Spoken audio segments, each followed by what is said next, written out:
Council of the Baltic Sea States, and we are the lead partner on Promise, which since 2015 has been promoting the spread of the Barnahus model throughout Europe. Before I welcome today's speakers, I will very shortly say what a Barnahus is, why we are here, and set the stage for today's webinar. In case you are new here, the Barnahus, sometimes known as a children's house, is not a place where children go to stay. Rather, it is a child-friendly office where children go to tell about their abuse to many different people, but in a coordinated way. And they're doing this in an environment designed just for them and in a process that is designed to prevent traumatization and re-traumatization. And this is a process that feeds into criminal and welfare procedures. So what this means is that law enforcement, criminal justice, child protection services, medical professionals, and mental health professionals are cooperating under one roof, literally the same place, to provide rapid access to justice and care for child victims and witnesses of violence. We are now in the second phase of Promise.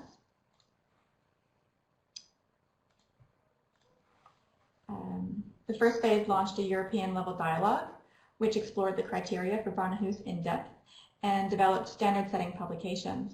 In this second phase, Promise is supporting countries to develop their own national dialogues, agreements, capacity, and more.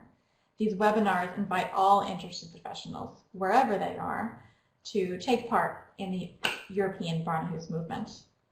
This is a movement brought together by a burning desire to learn about the key principles, standards, and challenges to consider when opening and operating a multidisciplinary interagency collaboration for child victims and witnesses of violence. And we're so glad you could join us today. If you haven't heard about our exciting plans to establish an EU-based training center and to formalize the Promise network, be sure to check out our website for more information about that. And if you have any questions about the Barnahus model more generally, please don't hesitate to ask in the chat. We have knowledgeable colleagues on the call today who can answer your questions and share their experience with you. And of course, we especially encourage questions on the topic of today's webinar, therapeutic services at the Barnahus. Before handing over to our speakers, you should know that a key common criteria of Barnahus is that psychological support, including short and long-term therapeutic services for trauma, should be available to the child and non-offending family members and caretakers. According to Barnahus Quality Standard number 6, there are 4 essential aspects to providing therapeutic services. Assessment and treatment is routine. The staff has specialized training. Children and their family or caregivers receive adequate information about treatments and also receive support to arrange such treatments. And there is a clear structure, organizational structure in place to provide crisis support interventions when needed. Research shows that effective treatment for the child, if needed,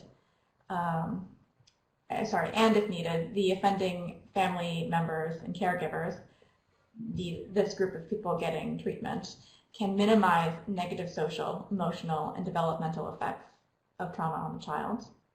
And avoiding undue delay here is essential. So therapeutic and mental health services should be offered as soon as possible. You can read much more about these in the Barnahus Quality Standards. You have the links here on the screen to get to them. We have a long version, we've got a short version that's in an ebook and also many translations. There's some other publications you should check out too at the link. And now it's time to welcome our speakers for the day. We have with us 2 speakers. Mr. Erlend W is a clinical psychologist from the Barnahus in Bergen, Norway. He has a special interest in trauma and is a certified EDMR therapist and has a long experience with both inpatient and outpatient clinical practice in different contexts. We also have Ms. Trude Lindø from Barnahus in Kristiansand, Norway. She is also EMDR certified and has a long experience with psychiatric outpatient clinic with children 0 to 18 years old, with a wide spectrum of disorders connected to complex trauma and disassociation. We're so glad that you could both join us today, and we are eager to hear about your firsthand experiences and the impact of your work on results for children. So the floor is now yours. Okay, thank you very much. Hello, everyone. I'm Erlend, and I can let you introduce yourself, Trude.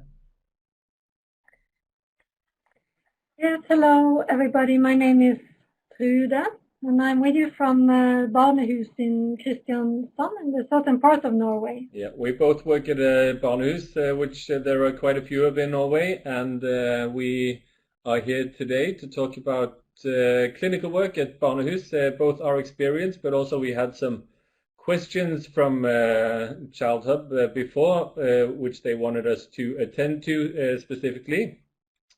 And I think one of the most important topics today is like considerations you should probably think about whatever step in the process you're in, whether legal, ethical, and other issues should be considered before planning how to implicate clinical work at your institution.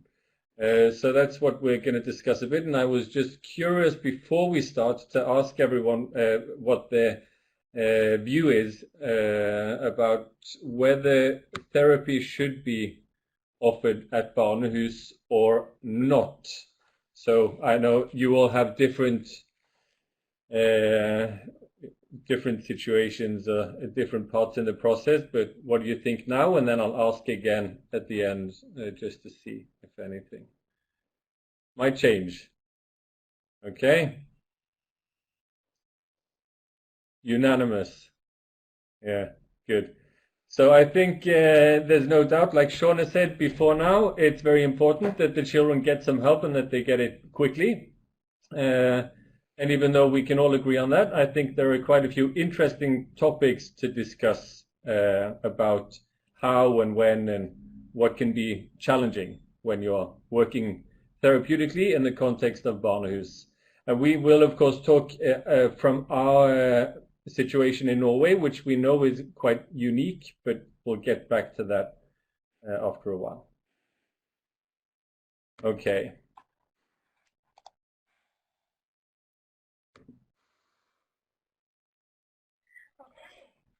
Okay, so we tried to sort out what you guys actually wanted to hear about, and this is more or less an overview of what we are going to share with you today. All these items, we could easily have a seminar on each item. It's huge, so I would suggest you take this as a little teaser, and we will take you through these items and share some experience. The first items is about the role of therapy as a part of multidisciplinary response. We will talk a bit about where is therapy delivered and exchange of information, experience with reference to other services and the child's involvement. And well, me and Alan, we just discussed that might have been some trouble with the translation because we have both been talking about reference and referrals, but okay, I think we will cover it both. So I just have to ask you to be patient with my little bad English and translation. The next is the role of the therapist in the multidisciplinary intervention. How is the role of therapists influenced by professionals and legal obligation code? The role of the counselor and the psychologist in collaboration with other services. And also we will talk about ethical issues, referral and long-term follow-up in Barnahus. And at the end, we would like to share some reflection on why is therapy an important part of the interdisciplinary work in Barnahus. Yeah.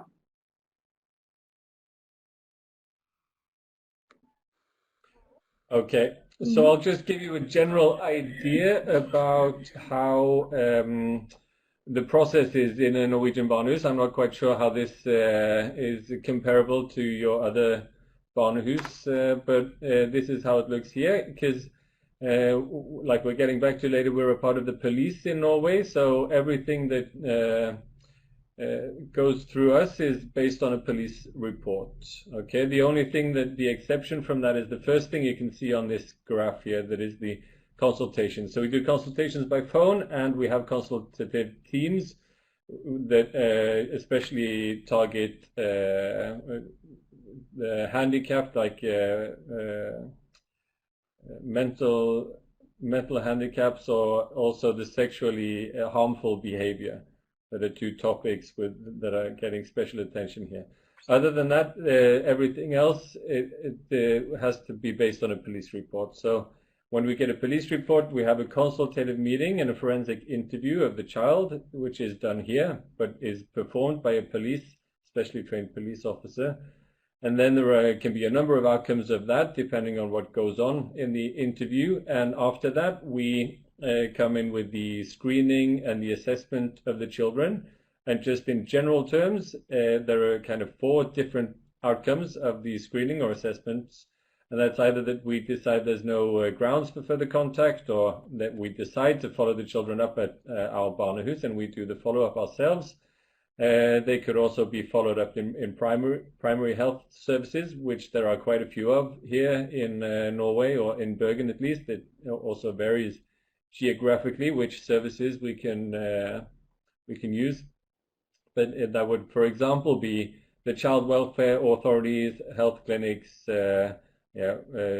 different kinds of nurses, psychologists. It could be a number of things, and for some of them we refer them to secondary care. By that I mean like specialized mental health services, which is kind of the next level of mental health help, which is also where, if we think that they will need long-term therapy, that would usually be where we refer the children afterwards. So this is just to give you a very brief and general picture of what we do here.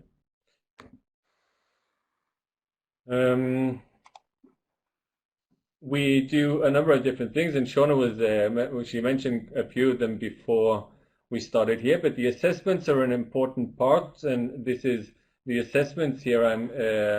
This is kind of a broad term of assessment, because I think this starts before the child has even come to the Barnahus, but we'll get back to that a bit afterwards. For a number of the children and families, also crisis intervention will be necessary, either because of what the child has experienced, or just because of the intervention that the more acute forensic interviews are, where you get the child out of school, for example, without the parents knowing and everything, and need to help them after that as well. Interdisciplinary work is very important. We meet a lot of different institutions and people with different backgrounds throughout the whole process, also before the forensic interview, under and after. After the assessment, we often offer short-term therapies that can be also to the child, or to the parents, or to the child and parents together, or other combinations as well. Group therapy is also provided at some of the Barnahus, but that also varies geographically in Norway. In Bergen, for example, we have a principle that there is the offenders, they are not allowed to come to the Barnahus, but that is not a principle that is adhered to at all Barnahus. Some have a group for violent parents, for example, and trying to help them. So there is some variation from Barnahus to Barnahus, but this is kind of the general skeleton of what we offer. And like I said, the follow-up and the assessment starts before we get the background information, a lot of information from the police report, and the police actually do quite a big job in getting information from all the other institutions that might have been involved in the child's life before, or the parents or the families. So we have a lot of information from there. Also, before the forensic interview, we do the consultative meetings, the consultating meetings, where we meet a representative from the Barnahus with the police, the investigator, and also the forensic interviewer. We really want the children's welfare services to be present, especially in the cases where they know the child or family from before. And also the lawyers will be invited to be present. It varies how often they're there. And then we talk together about, we share information about the child, the situation, and try to also think not just how to prepare the forensic interview, but also what might this child and family need after the interview is done. So we start thinking about that already before the interview. And then the police investigator or the forensic interviewer contacts the children's trusted person who's following them to the forensic interview, gets some more information from them. That can often be, for example, a parent or a teacher or somebody working in kindergarten who knows the child quite well and has an up-to-date experience or whatever with the child. On the actual day of the forensic interview, we try to limit the number of people who see the child before the interview, perform the interview, observe it. We're always there for the whole interview, and then get information as well from the other participants who are there at the interview. After the interview is done, we generally go and meet the children and introduce ourselves and tell them about our services, that we can provide a follow-up session. Usually we, in Bergen at least, we try to invite them back after a week for one of the follow-up sessions where, among other things, the goal is to do a further psychological evaluation of what kind of help they need, if any. So, yeah, it's a number of different things we do actually to keep to make an assessment of the child and the child's situation. And it varies from case to case, so can't really go through them all. Okay, Trude? Yes, thank you. Talking about multidisciplinary work on follow-up and the main areas, it would be quite interesting to hear from other Barnahus in Norway what they would tell about this. I think I would like to mention that one of the factors that make the practice on doing follow-up and therapy in Barnahus in Norway is actually the geography of the country. We have a long coast. It's a long country, and it's filled of high mountains and valleys and islands, and especially up north, it will be quite a challenge to reach the Barnahus for many children. For example, they would need a helicopter or airplane. They would need to stay over the night at a hotel to be able to come to a forensic interview. And then we can imagine it's not so easy to plan for a follow-up. So we really need to rely on the multidisciplinary work out in the society. And I believe in general working with children, this is the nature of working with children, that we always reach out in the society where the children live their lives. It's seldom a very individual process. We are working together. But some of the main areas, it would of course be the consultating meeting, and I would say it is where it all begins when we start to plan a follow-up. It is where we can share the information and get a picture of this child that we are planning to receive at the forensic interview. What is the situation for the child? Are there disabilities? it's a good area to discuss these things. And also during the forensic interview day, we will get together with the child welfare, with other services that are represented to be at the house during the forensic interview. And important is also the support person that will supply with important information about the child, because this is often an adult that knows the child very well and can help to draw a picture of what is this child's situation in the school or in the kindergarten, and it will help us to prepare for the following up. So when we are finished with the forensic interview, this is what we would do to make a plan in cooperation. Who does what and when. And like in Bergen, you have this routine to invite them back after 1 week. This could be different routines. It is one of our standards in the Norwegian Barnahus that every child should be offered a follow-up session, but it doesn't mean that every child will need therapy. But every child should be seen and have this follow-up session. But also in the Barnahus, we are gathered as a multidisciplinary colleague of counselors, psychologists. We have medical team. We also have others. For example, here in Kristiansand, we have the forensic interviewers. They are employed at the Barnahus. They are located together with us. This could be different, like other places they would come from the police house to the Barnahus.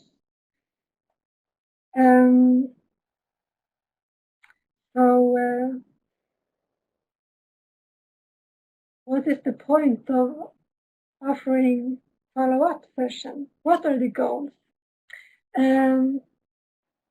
Reflecting on this, we would mention to mitigate negative consequences of the forensic interview. I would say this is a vulnerable situation. Actually, a lot of things can go wrong, even if we work very hard to make sure that everything follows the plan.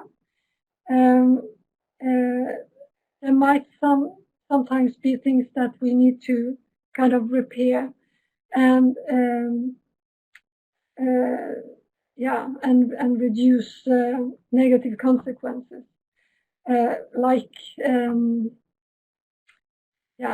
It could be it could happen that maybe the police can't reach the parent, so the parent wouldn't get information about where is my child.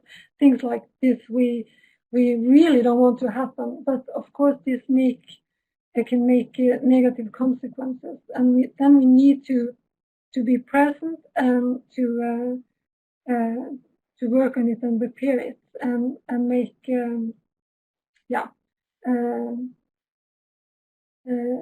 help them go further. It is to help the child and family answer any unanswered questions, of course connected to a day with a forensic interview. There is a lot of questions coming up, and not all questions can be answered during the day, but also according maybe to be in a crisis, to be overwhelmed of the situation, we need to repeat the information to be sure that the children and the adults they get the important information. It's also assess the current level of symptoms and functioning, of course, and it is important to give the child a voice. Often we in this follow-up session, we can hear another story from the child that is different from what the child was telling in the forensic interview, according to what is troubling the child, and give the child a voice and be present and try to get what is the child's project and the trouble and the worries and how can we help. So it says need for care and level of care and prevent future negative effects of adverse experience. Yeah, and prevent future negative experience. Yeah, we are very ambitious. Yeah, can see that. Erlend. To a question here, but I'll get back to it later on. Guidelines for screening and assessment. This is something that we have worked a bit with in Bergen, because we know that it's the same as in therapy elsewhere, that if you just use the clinician's subjective impression as regards to whether the child is in need of therapy or what kind of therapy or follow-up the child needs, then we know that it's, even though clinicians are very self-confident about the ability to judge, it's better to use actually some standardized tests that have that are validated and have good psychometric properties. And our goal, at least here in Bergen now, is to increase the number of assessments that are done with the children, so that we can secure that we actually do identify the children who are in need of help, and that we can get them to the right level of care as soon as possible. So that's one of the things that are important to us. But we see that as in some cases, of course, the children won't disclose abuse, even though you can have a feeling that it's probably being abused. And then sometimes the child will then be sent back to the abuser if the abuser is a parent, and abusers rarely give their consent to sending the children to the Barnahus for any form of follow-up, and also kind of the premise for follow-up. If you cannot say that there's legal grounds to take action, then what's the premise for therapy? And of course, this is a tricky, it's kind of a minefield to operate in. So we try to maneuver this and see that this is a group of children that kind of often will slip a bit through our fingers. So if we can also have, we're trying to get some form of electronic assessment so that they can go online, or that we have like a tablet or an iPad of sorts that they can use and fill it out, then the level, it's easier for them to actually do the assessment, and also for us to identify any symptoms or drops in functioning that might justify a therapeutic response of sorts, even though there's not really any legal grounds to take action against anyone. So several good reasons, I think, to use electronic assessment. It's also the platform that the children, a lot of the children are most used to, and yeah, it's kind of a lower introductory level for them to talk about how they are. We also argue in Bergen, at least, just talking for myself now, that the psychological assessments should be used more often by the police as a form of documentation of injuries, because they do routinely use medical and odontological records and reports to say something about the injuries that the child has. Well, the causality is, of course, a problem here, as it would be in the psychological assessments, but that they can be used, at least if you have standardized and good psychometric assessments, then you can also use that in the investigation. So that's something that I've been trying to talk to the police about, trying to change the kind of the general attitude towards this. Okay, Trude? Yeah, Erlend, I would just like to comment on one thing on this slide.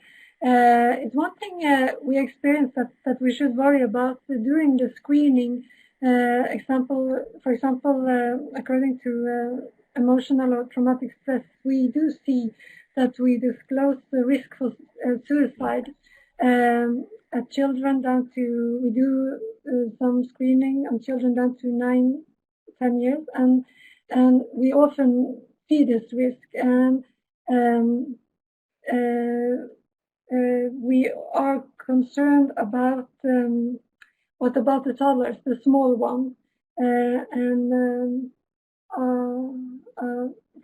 reflection would be how can we develop assessment that can where we can get more knowledge about the toddlers, the smallest one that come to us according to risk for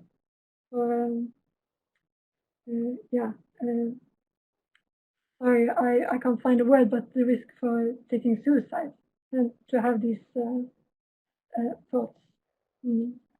So how is the role of therapists influenced by professional and legal obligation code?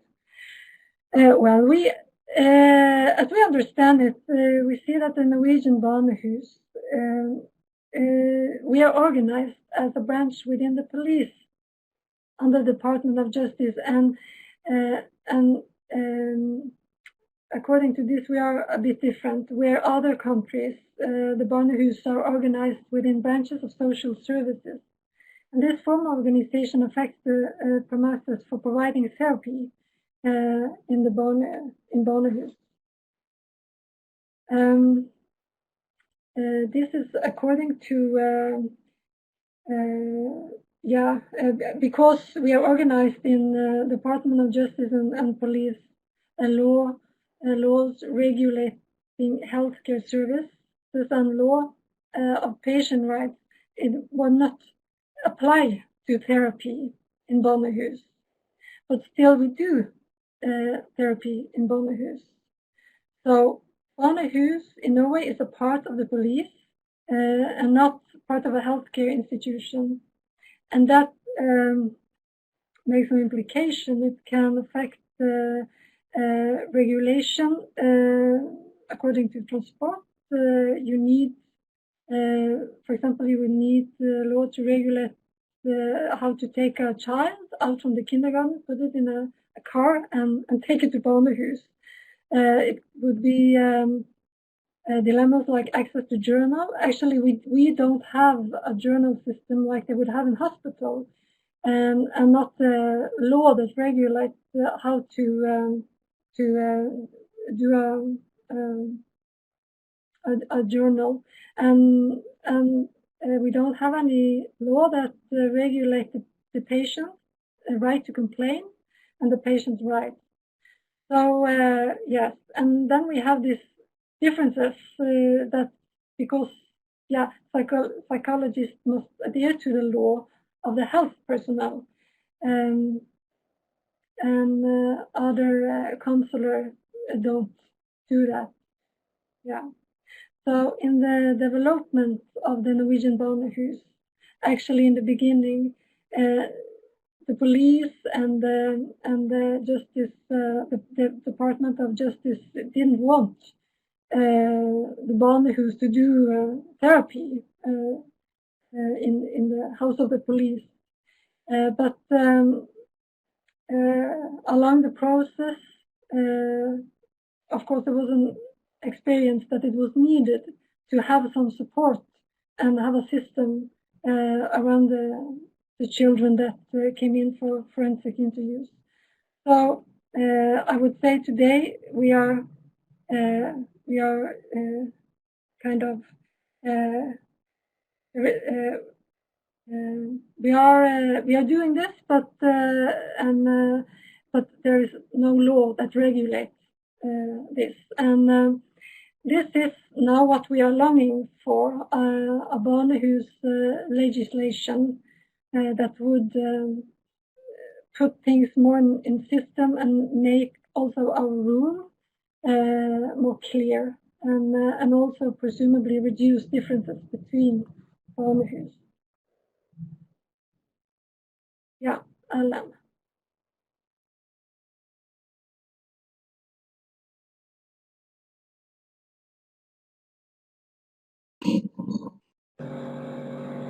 Sorry, Erlend, you need to put microphone on. Muted my microphone. But yeah, the ethical issues, this is a very big topic that is very important, and we don't really have the time to deep dive into it, but I think it's very interesting and something that should be considered closely wherever you're working. But like Trude was talking about now, there's no law regulating Barnahus practice, and for me as a health personnel, it's very strange to work somewhere where my practice is in such a to such a low extent actually regulated, and patient rights are not very well protected. But anyway, the ethical guidelines also come under pressure when the law doesn't really regulate what you do as much. So if you sit, for example, in a forensic interview and you can say as a representative for the Barnahus that this child seems to be exhausted, or I think they need a break, or I think actually we should finish off for today, then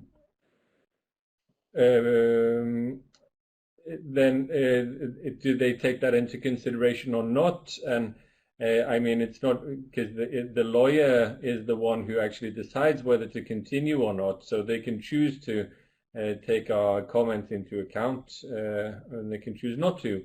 And if we feel that they're doing something that we do not ourselves think is right to do, I mean, to continue an interview after you can see that the child is clearly exhausted or something like that, you're kind of by staying there and sitting in the room and just continuing to facilitate this, you're kind of making yourself an accomplice, not to breaking the law, of course, but maybe to breaking some professional or ethical principles that you have. So this can be challenging. And I think just the role as a therapist as well, we do it in such different ways. Different professions do it in different ways. We have different responsibilities, different ideas about what therapy is and should be. And yeah, I think that's also can be a problem. To a certain extent, it seems that whether you get a psychologist or a family therapist or any other profession that works as a counselor at the Barnahus, it seems like that may be an important factor in deciding what kind of therapy and follow-up you get after the interview is over, which is not a very good way of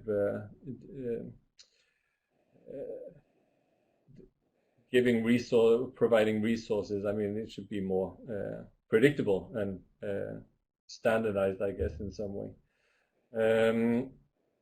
And also the role as the therapist is not really a role that the police are they don't really focus very much on that. They mostly focus on the work we do as guiding and counseling during the interviews. That's kind of the main job from their perspective, while the therapy thing is kind of something else and something that we have on our side. I'm just trying to mind the time as well here. But the two-way confidentiality is and this is a thing that I've been working with in my own mind, because I went from like being part of the forensic interview to following the child, and then the police will give me information about the child's case, and then in the therapy with the child doesn't know that I have this information about the case, and maybe the police say that I'm not allowed to disclose this information to the child at this point in time, and then sitting there as a therapist knowing more than the child knows about their own case or life or situation it's kind of a difficult thing to manage. And how does that affect the therapeutic process? From a psychological point of view, it's difficult to imagine that it has no effect on my conductance in the interview or in the therapeutic situation. And also sometimes I know that the child, for example, has to come for a second forensic interview, where the point is not maybe so much to ask the child questions, but more to inform the child of developments in their case. And sometimes the developments can be quite shocking, and knowing this and knowing that I'm trying to help the child with the situation here and now, but at some point in the future they're going to get some information from the police that is going to make everything change again. And is that okay? And what part do you play in that? Sometimes the police will ask if I can inform the child for them, as I have a therapeutic relation, and will want me to use the therapeutic relationship to communicate to the child. Is that okay to do? How does that affect the therapeutic relationship? I think it's very complicated, and I spend a lot of time thinking about these things. And of course, we have to consider, this is more like the ethical part of therapy, I think. We have to consider the contextual awareness, the problem of causality. This is a very, very strange situation for the child. So any observations we do, any assessments we do, we have to be mindful of the fact that they're done at a very specific a point in time. There's a crisis in the child's system. They're feeling maybe unprepared, lack of control. The fact that they're talking to the police, how does that affect your observations? And of course, we as therapists are also prone to see what we want to see, like the confirmation bias. If we are looking for trauma symptoms, then we might possibly just find that the trauma symptoms are there. So we have to also consider that we have to keep an open mind, of course. You'll see what you're looking for in most cases. And we have to be very, very careful to remember what we're not looking at. I mean, we do check like trauma symptoms and that kind of thing, but we do not do a full anamnestic interview.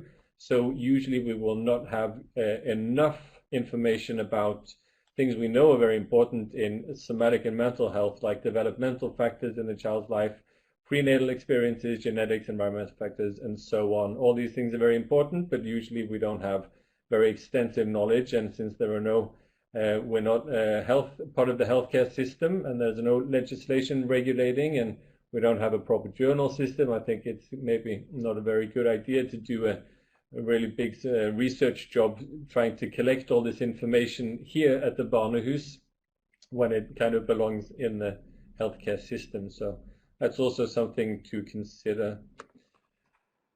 Yeah, Trude. Yeah. Yes, and on top of all this, we are organized within the police. So we have to ask, how are we perceived by others? In comparison, how would it be to come to a follow-up to a therapeutic session in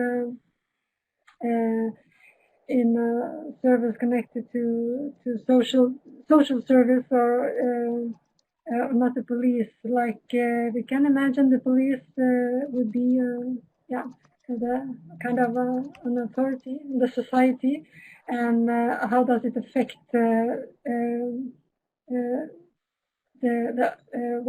what we offer?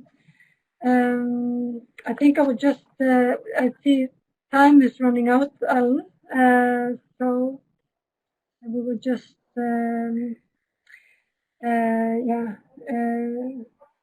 working side by side, the police and lawyers and psychologists and counselor, we really need to know our role very well.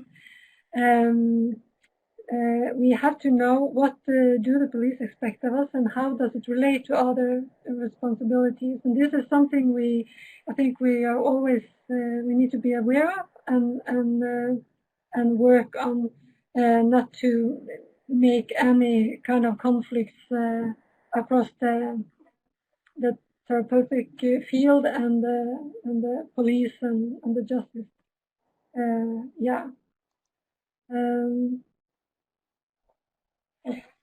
Okay, where therapy is delivered. Therapy, yes, it is a broad term, and the majority of therapy is done outside the Barnahus, and also offered at the Barnahus. Erlend has already spoken about what service could be. I think it can be a bit confusing for some people that some Barnahus offer therapy and maybe other do it less. So this is also something we would like to. I hope we would see was more systematic if we had if the Barnahus had its own law. Mm-hmm.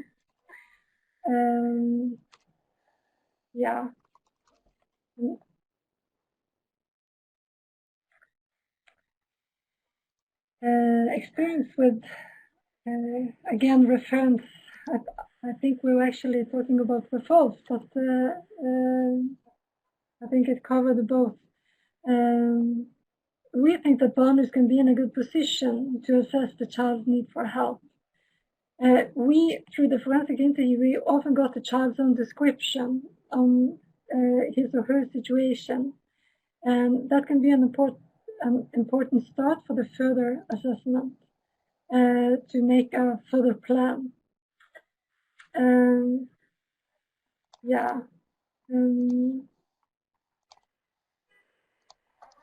I wonder, Erlend, would we just go further to the summary, because I think we need some time for questions as well. Yeah. So I'll just do a summary of some of the bullet points here. Just to you, Trude, there's a question in the chat about Barnahus in relation to hospitals. Maybe you can look at that while I'm talking, going through the summary. But anyway, why is therapy an important part of the interdisciplinary work in Barnahus? We know, of course, everyone knows that there's a very strong relationship between childhood sexual abuse or violence and health risk behavior and death in adulthood. It has very big and serious implications for the children. So I think it's important to use the information you get at a Barnahus during the forensic interview. The child will, in many cases, put into their own words how the experience has been for them. And to use that as a stepping stone towards therapy is, in many accounts, a very good thing. I mean, just coming to the same person that's heard the story already, talking with them so they don't have to go through the story again with someone else, with someone new. We know this is very challenging for the children to talk about these experiences. So that's it's good, and also we can also help the children translate their experiences to the court as witnesses in the court. So that's another benefit. We have quite a bit of experience with being in court, talking to lawyers, working with lawyers, and kind of translating mental health into legal terms, that kind of thing. So I think it's also good that we can use that competence. Where it's also important, I think, that we actually address the issue of the topics that the legal system is not all that interested in. So like emotional violence, like neglect or bullying from parent to child, it's not as common for the lawyers or the police to be interested in that, but it can be just as harmful. And I think we have an important role in educating the system as well about these things. The interdisciplinary work is very important. I think it's important that the adults take responsibility for this and actually just make sure that there are meetings between all the involved parts. I mean, some of these people are going from place to place, and the intention with the Barnahus is to collect everything under one roof. So I think it's also important to remember that we can do that, and it's not without its challenges, especially with confidentiality, for example, from therapists to others. I mean, what information do people need to be able to help the child, and what is protected by, for example, the patient-doctor confidentiality. But the Change Factory, which is a bunch of children in Norway who have been through the system, who are now a group of people who collect experiences and try to make reports based on the children's experiences, have now made a report about Barnahus, the children who have been here. And their feedback is very important to us, and some of it we can, of course, adhere to. Other things are more difficult, but they say that it's very important that the Barnahus have a follow-up after the forensic interview, because they have a lot of questions, reactions, not just to the premise for the contact with the police in Barnahus, but also of the experience itself of being here. And we also have a government report in Norway, which is roughly translated Failure and Betrayal, which has looked at how the public system helps children in very fragile situations. And they conclude that Barnahus has a very important role in actually identifying the children that, I'm not sure if this is even an expression in English, but falling between two chairs in Norwegian, so they don't really fit either here or there in the system otherwise, but since they're here, somebody sees them, somebody identifies their need for a problem, for some help, that they have a problem. And we can either help them ourselves or we can point them in the right direction. So I think that sums it up. So just in the end, I'll try to do the poll one more time and see if anything has changed. Do you think Barnahus should offer therapy? Do it quickly. Looks like, yeah, you're still of the same mind. Yeah, good. Because, I mean, the point with our presentation here is not that it's not a good idea with therapy, but there are quite a number of things to think about when you're making a Barnahus, the legislative issues, the ethical issues. I think it's very important to be mindful of both role conflicts, of all these dilemmas that pop up here and there and everywhere. Almost every day I'm in a new situation which I've never been in before, and I'm not quite sure how to manage it because there are so many things to take into consideration. So it's, like I said, kind of a minefield, but very important, I think, that the children have a chance to also come to therapy here with us. So thank you for listening. I hope there was something you can take back and discuss at your respective workplace. Thank you very much. Thank you. Thank you so much, both of you. It was indeed very interesting, and I think what you said at the end about all of the considerations that people who are advocating for and working to launch Barnahus in their countries. I think one key consideration maybe is how to recruit dedicated and specialized experts like yourself, and also to keep them.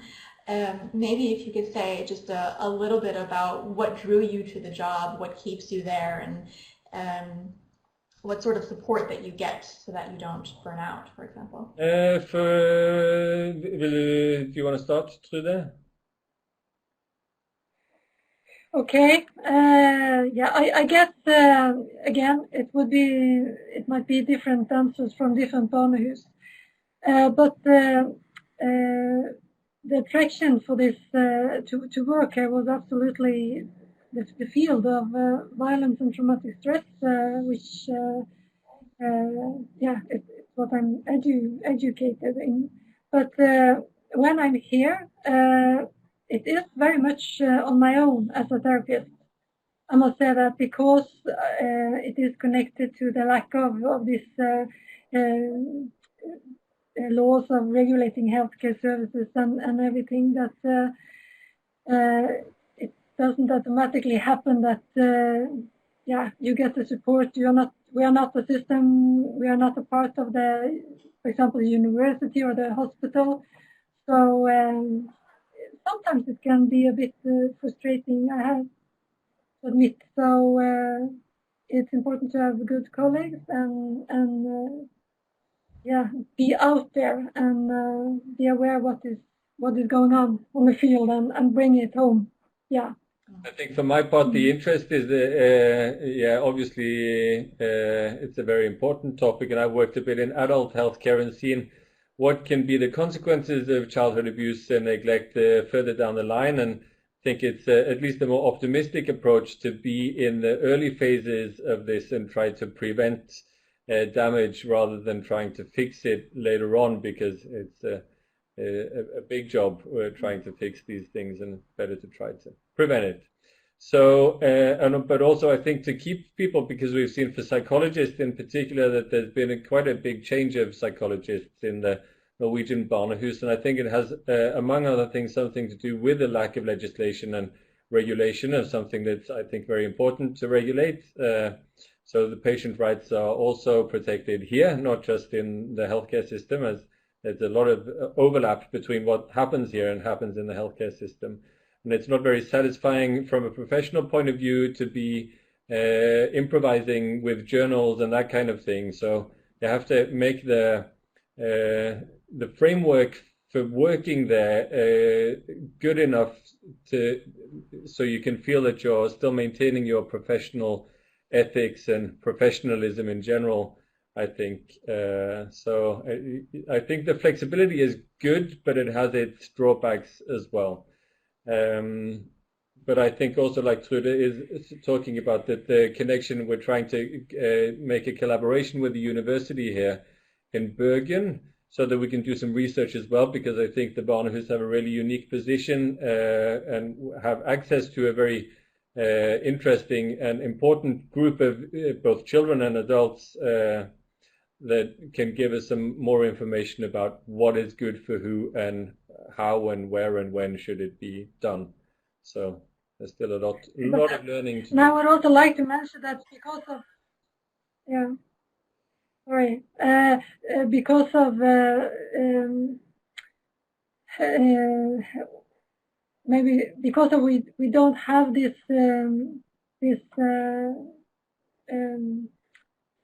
opportunity to work as much with therapy and follow up as we would as we wish.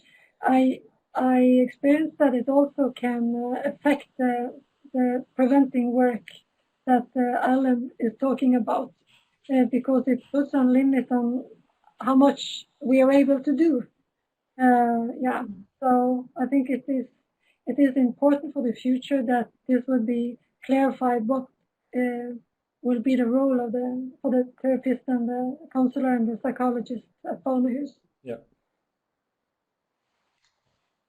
Thank you so much for that. We'd be very interested to hear more about your university collaboration sometime with this research and what you have planned. We have some similar plans in Promise, actually, to start collecting some comparable European data on violence against children for those who are visiting or even having consultations at the Barnahus. So maybe we could share some thoughts about how that will be going. But I want to thank you both so much for joining us today for this very interesting overview of your work and of the challenges that you face. And we're really glad to have you as part of our Promise family.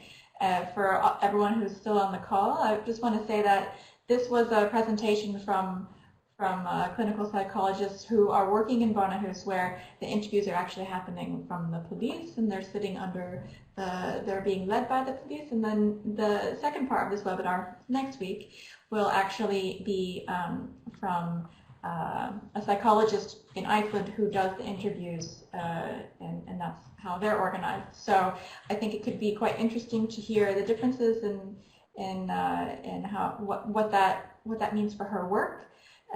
But she'll also be presenting some real concrete examples of how the therapeutic evaluation and follow-up is happening in Iceland. So please do join us. And now I pass it over to ChildHub for the last word. Thank you very much for your great presentation. It was really interesting and inspiring. And thank everybody for joining us today. Like Shona said, we look forward for seeing you next week. So it is May 23rd, and the webinar will start at 4 p.m. Central European Time. Also, you will see here 2 short evaluation forms. Please click it and give us feedback. It's really important for us. And also, if you want a certificate that regards that you were on this webinar today, please send us email. Katarina will write here email address in the chat box. So please send us email, and we will send a certification for you. So thank you very much, and have a nice day.